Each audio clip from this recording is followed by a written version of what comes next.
wanneer jy verantwoordelikheid vat vir presies waar jy nou is, gaan jy vinniger suksesvol word. Wanneer jy verskonings maak, vat jy nie verantwoordelikheid nie.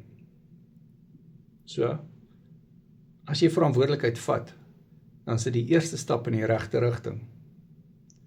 Maar, jy kan ook gemotiveerd wees en dan in die verkeerde rigting beweeg. So, dit gaan jou nie vinniger by jou doelwit uitbring nie. Inteendeel, dit gaan jou vinniger wegvat in die verkeerde rigting.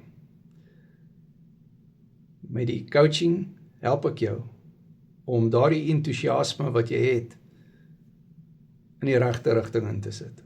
En as jy entoesiasme kort, as jy motivering kort, ons het motivering, ons het mindset bootcamps en ek hou daarvan om te sien hoe die coaching vriende mekaar inspireer.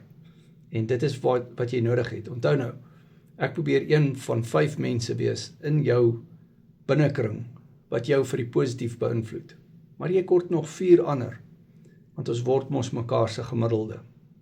Carnivore Keto word coaching. Jy kry resepte en jy kry 'n accountability partner in my. Ek kyk na wat jy eet.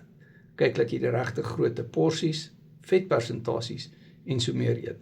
En vir sommige mense sny ek sekere goed uit. Carnivore Keto word coaching. My nommer is in die bio.